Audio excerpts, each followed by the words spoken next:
نحمده ونصلي على رسوله الكريم أما بعد فأعوذ بالله من الشيطان الرجيم بسم الله الرحمن الرحيم وجعلوا لله مما زرع من الحرث والأنعام نصيبا فقالوا هذا لله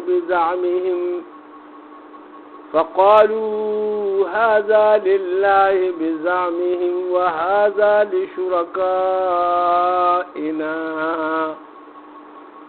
فما كان لشركائهم فلا يصل إلى الله وما كان لله فهو يصل إلى شركائهم ساء ما يحكمون صدق الله العظيم. دا سورة انعام شپاړسم رکوع او پدې کې آیات نمبر 136 نبه انشاءاللہ شروع کیږي تر د رکوع د اخره پوری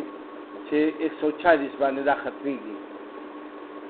الله سبحانه وتعالى پدې کې فرمایي وجعلوا لله، اوس الله پاک یو بل رسم و رواج طرف ته اشاره فرمایي. په عربو کې یو رواج هغه جوړ کړو، یو دغه جوړ کړو، هغه الله منلو. نو څنګه چې موږ زکات ورکو دا چې هغه یو خپل د الله په نوم باندې هم سيزونه ورکول، خو بوتانم جوړ کړیو کنه دای په نوم باندې به وقف کوله سيزونه د الله په نوم چې به کوم سيزونه ورکول نو هغه به خیرات کول په غریبانو او مسکینانو. څنګه مونږ کوو؟ ولې د ابراهيم عليه السلام د دین کې خدای مخکې را روانو کړه، دا خو شیطان بیا دی دوکه ک نو دای بیا بوتان چې کله جوړ کړو د هغې دپاره یې حصه مقرر کړه چې وایي دا یو حصه پکې زمونږ دا د بوتانو شوه او دا د الله شوه. د الله هغه به تقسیم کړو، د بوتانو هغه به منجورانو خوړه. نو چې هغه به منجورانو خوړه نو هغه به ځان ته پرېښو. نو چې کله به وایي چېرته فصل مثل کم شو یا به آمدن کم راغو نو وی به چې الله غني دی، بس هغه څه کوي په پیسو میسو په دغه باندې به دا ټوله بوتانو شو، لکه هغه به ځان ته راواړوله. جای اوس هم دا اوس په مسلمانانو کې اوس ډېر توبه استغفار هغه شیطان ډېر کار کړی دی، ګمراهي پیلاو کړې ده. الله پاک دې ټولو ته هدایت وکړي چې توبه وباسي د دې خبرو نه، که چېرې داسې کارونه کوي. الله پاک هغه رسم طرف ته ګوره دا کوي. اوس هر سړی سوچ وکړي چې آیا زه داسې کوم که نه کوم، خو چې د الله کلام خو اول خو سړی وایي نو بیا به پوه شي که نه، چې هغه وایي نه نو بیا به څه پوه شي. اوس الله پاک فرمایي وجعلو او ګرځولې د دوی لله الله دپاره زرع دا هغه چې کوم پیدا کړي دي سیزونه من الحرث پټو کې دیله، یعنی دی چې پټي کوم کري نو پای کې پیداوار کیږي که نه، والانعام او ورکړي دي دی ته چارپایان ځناورې ورکړي دي، چا غوا میخې ګډې بیزې دا سیزونه ورکړي دي که نه. نصیبا هر سړي ته حصه ملاو ده. فقالوا هذا لله، نو دی وایي چې دا خو د الله د حصه بزعمهم د دوی په خیال باندې، وهذا لشرکائنا او دا د الله د شریکانو دي چې کوم هغوی بوتان جوړ کړي الله سره. نو دا د هغوی ده او دا د دوی ده. فما کان لشرکائهم، نو چې کومه وی د هغوی د هغه شریکانو فلا یصل الی الله، نو هغه خو نه رسیږي الله ته چې کله د شریکانو نه عیسی راوالي او د الله په عیسی کې ورواچوي. داسې چرم نه کوي دی. بیا څه چل کوي؟ وما کان لله فهو يصل الى شرکائهم، او کومه حصه چې د الله پاک ده نو هغه رسیږي د شریکانو ته. یعنی چې کله دې سره کمی کوزي راشي د شریکانو هغه مال کې د الله هغه مال ورواچي وي بس الله غني دی. نو دلته کې الله پاک اوس دا فرمایي که نه ساء ما يحكمون. ګوره د یو حرکت طرف ته الله سبحانه وتعالی اشاره کړې ده، وایي ډېر بد کار دی د دوی دا فیصله کوونکي، څومره ناانصافي دی کوي. یعنې په دغه ځای کې هم د الله سبحانه وتعالی هغه حق چې کوم دی دا پوره نه ورکوي. دلته کې الله فرمایي وکذلک هم دغه رنګې زینا ښکلي کړي دي لکثیر ډېرو خلکو ته من المشرکین د مشرکانو نه قتل اولادهم قتل کول اولاد د دوی شرکاؤهم د هغوی هغه شریکانو لیردو چې هلاک کي په هلاکت کې مبتلا کي دی وهم لیردو هم چې دی په هلاکت کې مبتلا کی ولیلبسو او چې ګډ وډ کی علیهم دینهم په دی باندې هغه دین د دی ولو شاء الله او کچری وغوښتي الله سبحانه وتعالی غوښتي الله پاک ما فعلوه نو نه به کړی دی دا کار فذرهم بس پرېږده دی وما یفترون او هر هغه څه چې دی دروغ جوړوي په الله سبحانه وتعالی باندې دی په خپل دروغ کې یعنی اختی دی خو اصل کې دا خبرې د ځان نه جوړې کړي خو د دې نسبت چا طرف ته کوي چې دا مونږ ته ویلي شوي دي. نو چا ورته ویلي دي؟ مشرانو ورته ویلي دي او مشرانو ورته بیا ویلي چې بس دا مونږ ته الهام شوی دی داسې راته ویلي شوي دي. جی شیطان ورته الهام کړی دی که نه. نو د دې د وجې نه دی چې کوم دروغ د ځان نه جوړ کړي دي خلکو ته بیانوي او بس وی پرېږدي د رسول علیه السلام ته الله پاک فرمایي وایي که چېرې الله غوښتي دوی به داسې کار نه کړی یا به دوی خو الله سبحانه وتعالی کاږه واږه کړي مړه کړي به ختم کړي به خو لیکن د الله مرضي ده چې لا دوی یې پرېښي امتحان دپاره دې دنیا کې لږ وخت دپاره. دلته کې الله پاک فرمایي فذرهم یا وما یفترون بس پرېږده دوی چې اختی په دې خپلو کارونو کې او کم دی چې ځان دروغ مروغ کسی مسی جوړې کړي په دې کې بختی. وقالو او وای هذه انعام دا چې کوم دي هغه چارپایان دي وحرس حجر او هغه پټي دي چې ممنوع دي لا يطعمها د دینه به څوک نه خوري الا من نشاء مگر هغه څوک چاته چې مونږه اجازت ورکو څوک چې مونږه غواړو هغوی باندې به د دې نه خورو بزعمهم د دوی په خیال په مطابق وانعام حرمت ظهورهم او بیا بعضې چارپایان داسې دي چې د احرام کړي دي د هغوی ملاګانې د سورلی دپاره وانعام لا یذکرو نسم الله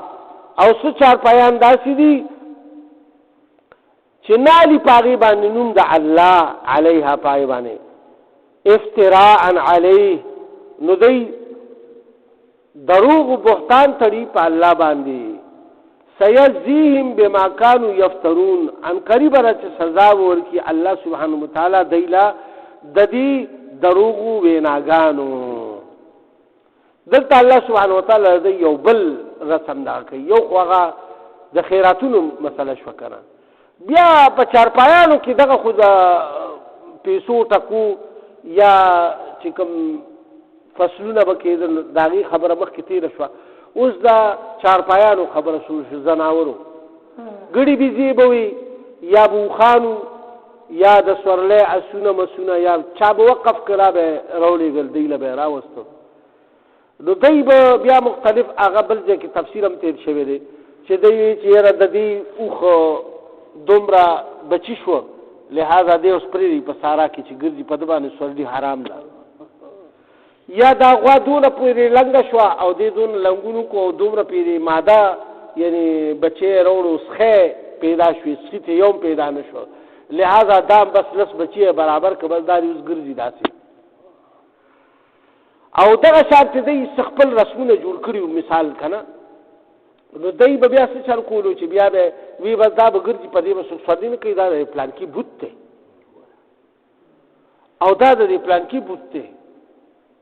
او بعضې داسې جوړ کړي چې بس وی به په دې باندې به د هغه بوت نوم اخیستی شي، په دې دا د هغه دپاره وقف دی، دا د دپاره وقف دی. مختلف بوتان 360 بوتانو د هرې قبیلې خپل خپل بوتانو، خو دا غټ غټ لات او عزا او هبل دا وغیره چې کوم دي دا په مکه معظمه کې چې زیاتتر په مکه معظمه کې خاص په بیت الله شریف کې پراته که نه منات. نو دا ټول الله سبحانه وتعالی فرمایي د هغې د دې دغه طرف ته دا اشاره وفرمایله چې بعضو باندې خو دوی سورلي حرام کړې ده، د بعضې غوښې په خلکو باندې حرام کړي دي، او په بعضو باندې د الله پاک نوم نه اخلي او بس داسې مړه کي وي، بس بابا په نوم باندې مونږ مړ کړو د هغه نوم پرې واخلي، لہذا هغه مردار کی او بس بیا خوري په خپله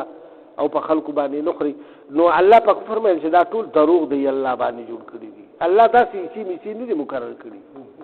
بس الله خو وایي چې زما نوم به پرې نه بل چا نوم به پرې نه دی کړي، بس مردار شو. نو لہذا دی د ځانه دا مسلې جوړې کړي دي. اوس یو بل دغه طرف ته اشاره فرمایي. ما خو تاسو ته دې نه مخکې دا ووایي که نه چې دی بعضې رسمونه جوړ کړي نو هغه رسمونه اوس الله پاک فرمایي وقالو او دا وایي ما فی بطون هذه الانعام چې څه څیز په دې خېټو د دې ځناورو کې دی خالصة لذکورنا، دا به صرف زمونږ سړي خوري، دې نه به ښځې نه خوري. وګوره ورته ومحرم علی ازواجنا، او زمونږ په ښځو باندې دا حرام دي، به د دې مونږ به بس صرف خوراک کوو، سړي به کوو. ورېږه که نه وین یکم میتتن، او که چېرې په دې کې بچې مړ پروت وي جی فهم فيه شرکاء، نو بیا به دی په دې ټوله کې هر څه کې شریکانو، یعنې بیا به شریک خوړو. سیجزیهم وصفهم، نو عنقریبه ده چې الله به سزا ورکړي دی ته د دغې جوړو شوو خبرو. انه حکیم علیم، او هغه بېشکه هغه چې کوم دی نو ډېر حکمت والا دی او د هر څه نه خبردار دی. نو دی بعضې داسې خبرې جوړې کړې وي چې لکه دې کې دا بچې صحیح پیدا شو بس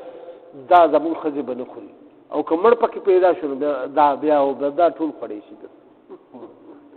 بس داسې. دا مطلب دا دی چې بس خپل بس یو مسله جوړه کړې وه که نه. اوس الله سبحانه وتعالی بل فرمایي قد خسر الذین، په تحقیق سره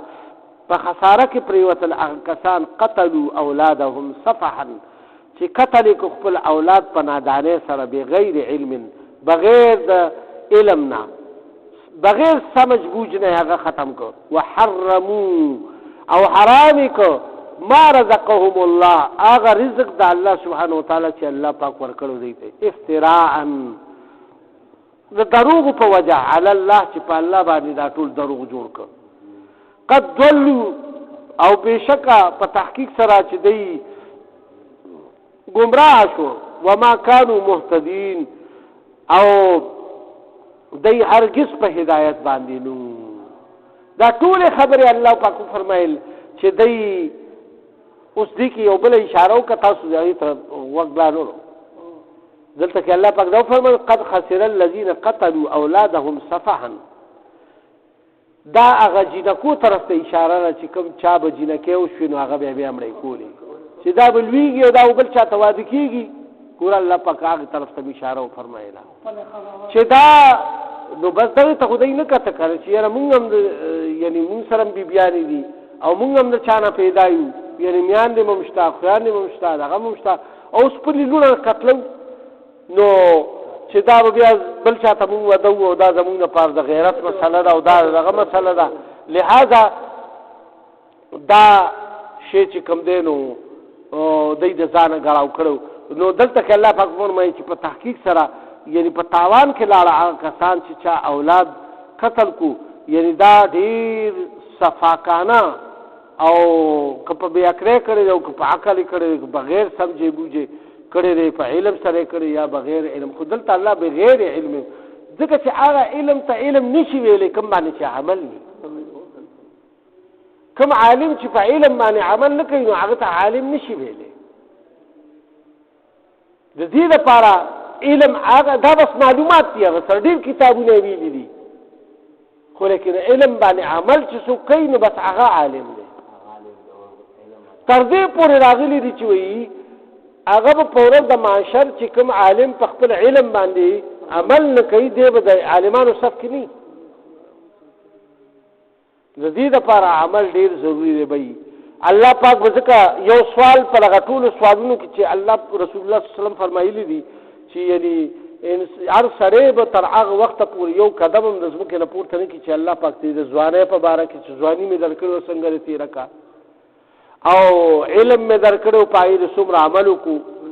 او دنیا مال دې څنګه ګټلی او څنګه دې خرچ کړی او بیا دې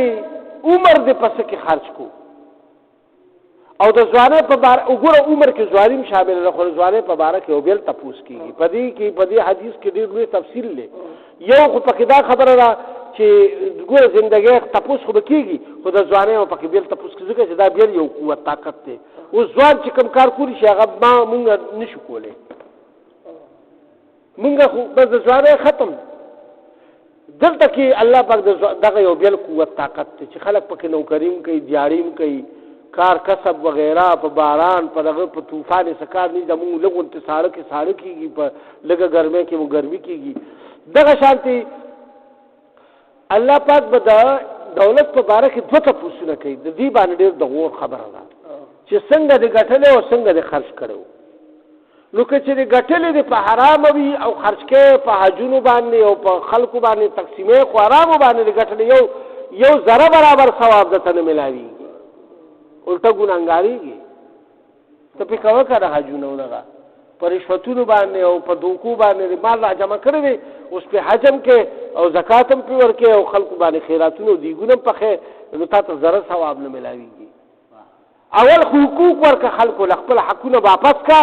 بیا سره مال پاتې شي حلال بیا د الله په نوم باندې خرچ کوه. په پردو مالونو باندې د کوم په پیسو باندې ته حجونه کې او په هغې باندې بیا مطلب زکاتونه ورکوي نو ورکوو ټیک ده ځکه چې علماو دا لیکلي دي چې تا سره مال دی تا یو حتی مال ورسېدو نو ته به زکات لازمي ورکوې نو ته یې رسوې سله په حرامو باندې او رسول یې نه دي په کار چې ځان له بوج سیوا کوې نو دلته کې به او بیا که دې فرض که په حلاله دې وګټلو او بیا په ډمانو باندې الوځې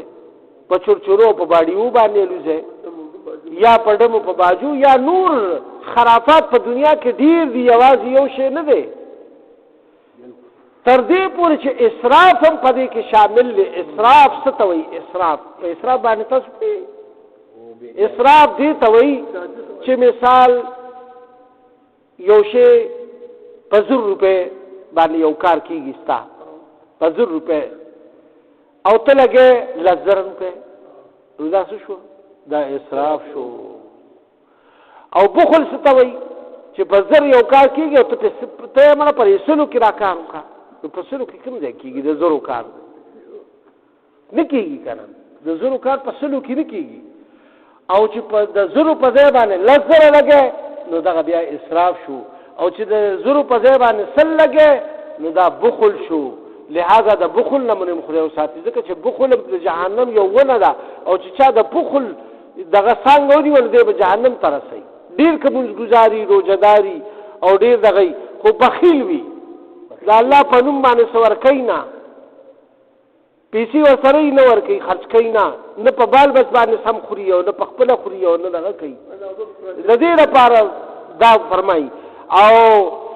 دغه دې ته وایي چې لکه مثال ما تاسو له مثال درکړو چې 1000 په ځای باندې 1000 روپو سبزي مبزي باندې کار کوي او ته روزانه دې بس غوښې په مخه کړي روزانه بس روزانه به ته غوښې خوري او ګړې چیلي او چرګان به خوري نه کله کله پې سبزي م خوروه کله پې دال خوروه کله پې بل څه شی م خوروه یعنی په حساب چلېږه هفته کې پې خیر یو پیره 2 پیرې پې خوروه خو مطلب دا دی چې ته پې روزانه اوس چرګان خوري او یا نری غوښې پې خوري او دغه پې خوري نو دا بیا په اسراف کې راځي. لہذا د دې کوشش کول پکار دي. الله سبحانه وتعالی دې موږ ټول په دې آیاتونو باندې او په دې قرآن شریف باندې د عمل توفیق راکړي که په دې کې زموږ نه څه کمې زیاتې شي یا الله موږ ته معافي وکړي زموږ د اناس ته په خپل درګاه قبول او منظور کړي موږ نه کارونه والد چې ستاسو د رضا او د لقا او د قرب سبب جوړ شي یا الله که په زمون په